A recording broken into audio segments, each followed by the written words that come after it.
দিনে দিনে বাংলাদেশের রাজপথের দখল নিচ্ছে শেখ হাসিনার আওয়ামী লীগ। রাজধানী ঢাকা সহ গোটা বাংলাদেশে আওয়ামী লীগের মিছিলের বহর বাড়ছে। আওয়ামী লীগ ছাড়া নির্বাচনটা আমার কাছে মনে হয় যে এটা ফ্যাসিস্টেরই, অর্থাৎ স্বেচ্ছাচারিতা হবে।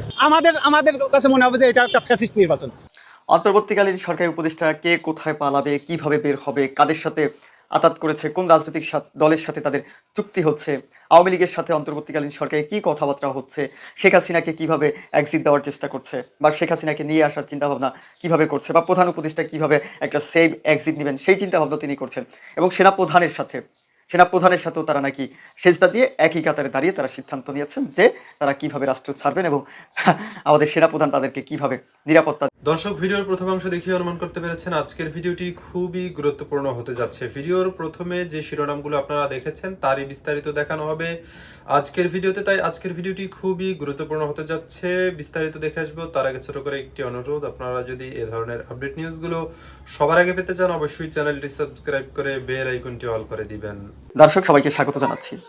অন্তর্বর্তীকালীন সরকারি উপদেষ্টা কে কোথায় পালাবে, কিভাবে বের হবে, কাদের সাথে আতাত করেছে, কোন রাজনৈতিক দলের সাথে তাদের চুক্তি হচ্ছে, আওয়ামী লীগের সাথে অন্তর্বর্তীকালীন সরকারে কি কথাবার্তা হচ্ছে, শেখ হাসিনাকে কিভাবে এক্সিট দেওয়ার চেষ্টা করছে বা শেখ হাসিনাকে নিয়ে আসার চিন্তাভাবনা কিভাবে করছে, বা প্রধান উপদেষ্টা কিভাবে একটা সেভ এক্সিট নেবেন সেই চিন্তাভাবনা তিনি করছেন। এবং সেনাপ্রধানের সাথেও তারা নাকি সেজদা দিয়ে একই কাতারে দাঁড়িয়ে তারা সিদ্ধান্ত নিয়েছেন যে তারা কিভাবে রাষ্ট্র ছাড়বেন এবং আমাদের সেনাপ্রধান তাদেরকে কিভাবে নিরাপত্তা দিবেন। ধরলাম যারা উপদেষ্টা পরিষদের সদস্য রয়েছেন তারা ভালোই মালকুড়ি কামিয়েছেন, তাদের যাওয়ার মতো একটা রাস্তা তৈরি হয়েছে। অনেকে গুরুত্বপূর্ণ পোস্ট করছে, অনেকে পোস্ট তুলছে যে আচ্ছা, অন্তর্বর্তীকালীন সরকারি উপদেষ্টা তো পালানোর একটা রাস্তা তৈরি করেছে, কিন্তু যারা সমন্বয়ক রয়েছেন, তথাকথিত যারা আন্দোলনকারী রয়েছেন, যারা 24-এ গণঅভ্যুত্থান ঘটিয়েছে, তাদের কি হবে, তাদের পরিণতি কি হতে পারে? তাদেরকে কি আওয়ামী লীগ নিরাপত্তা দিবে? তাদেরকে কি বিএনপি নিরাপত্তা দিবে? তাদের কি জামাত নিরাপত্তা দিবে? এই দলগুলো থেকে নিরাপত্তা পাওয়ার মতো কর্মকাণ্ড কারা কি করেছে? প্রত্যেকটা দলের সাথেই তাদের সংঘর্ষ, প্রত্যেকটা দলের সাথে তাদের একটা খোঁচাখুচি সম্পর্ক। এখন উপদেষ্টা যারা ওই যে শিশু উপদেষ্টা ছিল, উপদেষ্টা থাকার পরে সেই উপদেষ্টা পদ থেকে পদত্যাগ করে একটা বড় একটা রাজনৈতিক দল গঠন করেছে। সেই রাজনৈতিক দল গঠনের পরেই তারা ঘোষণা দিয়েছে তারা আগামী সরকার গঠন করবে, তারাই হবেন আগামীতে রাষ্ট্রের পরিচালক। এরকম একটা অবস্থা বাংলাদেশে তৈরি হয়েছিল। আমরাও ভেবেছিলাম যে ভাই, এরাই কিন্তু আগামীতে রাষ্ট্র পরিচালনা করবে, এরা 100% দেখেন ক্ষমতায় চলে যাবে, তাদের এরকম একটা পরিস্থিতি তখন ছিল। এখন কি পরিস্থিতি সেদিকে রয়েছে, নাকি পরিস্থিতি উল্টা দিকে বইতে শুরু করেছে? জোয়ার ভাটা হয় না নদীতে, কখনো জোয়ার হয়, আবার দেখবেন কখনো ভাটা হয়। জোয়ারে পানি বৃদ্ধি পায়, ভাটায় কিন্তু একদম পানি নদীর তলানিতে গিয়ে থাকে। তেমনই এখন এনসিপি রাজনীতি। তখন এনসিপি বিষয় বা হচ্ছে তখন আন্দোলন একটা জোয়ার চলছিল, হুজুকে বাঙালি কথা আছে না, সেরকম হুজুকে বাঙালি হয়েছিল এবং বাঙালি সিদ্ধান্ত নিয়েছিল যে এই রাজনৈতিক দল বা এই ছাত্রদের নেতৃত্বেই তারা বাংলাদেশ চাচ্ছে, তরুণদের নেতৃত্বে চাচ্ছে। এখন আর ওই শব্দটা শোনা যায় না যে আমরা তরুণদেরকে নেতৃত্বে চাই, আমরা চাই তরুণরা রাষ্ট্র পরিচালনা করুক। কিন্তু তরুণরা যে কতটা খারাপ বা তরুণরা কিভাবে যে রাষ্ট্র পরিচালনা করবে, সুযোগ পেলে যে তারা কি কি করতে পারে সে বিষয়ে এখন জনসাধারণ পরিষ্কার হয়ে আছে। এজন্য এখন আর তরুণদের কথা কেউ বলে না, তরুণদের ক্ষমতার কেউ কথা বলে না, তরুণরা উপদেষ্টাও এই কথাও কেউ বলে না। তরুণরাই বাংলাদেশের সব তারুণ্যময় বাংলাদেশ চাই এরকম কেউ বলে না। কেউ আর মানিক মিয়া এভিনিউতে বড় ধরনের কনসার্ট করে না যে তারুণ্যের উৎসব নামে, এরকম ঘটনা কিন্তু ঘটে না। বা তারুণ্যের বিজয় এখন আর আমরা লক্ষ্য করছি না। কেন করছি না?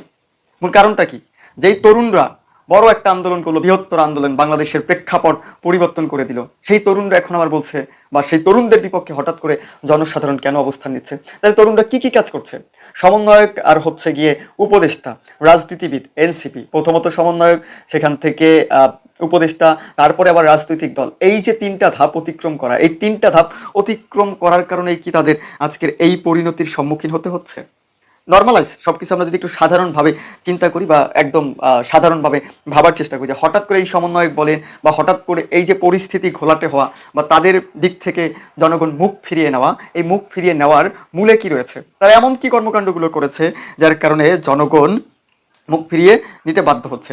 চাঁদাবাজি থেকে ধর্ষণ, ধর্ষণ থেকে মানব হত্যা, মানব হত্যা থেকে মনে করেন গুম খুন, সবইগুলোর সাথেই এই রাজনৈতিক দলটি জড়িত হয়েছে, সমন্বয়করা জড়িত হয়েছে, যার জন্য জনগণ এখন বিরক্ত, কোনোভাবে তাদের উপরে আর আস্থা রাখতে পারছে না। বরঞ্চ জনগণ এখন বলছে যে সমন্বয়ক যারা, তারা হচ্ছে বাংলাদেশের জাতীয় একটি গজব, এই সমন্বয়কটা গজব হিসেবে বাংলাদেশে নাজিল হয়েছে। আর এই গজবের যে অন্যায় অপরাধ বা এই গজবের যে মজেজা, সেগুলো আমাদের জনসাধারণ যারা আমরা রয়েছি তাদের ভোগ করতে হচ্ছে।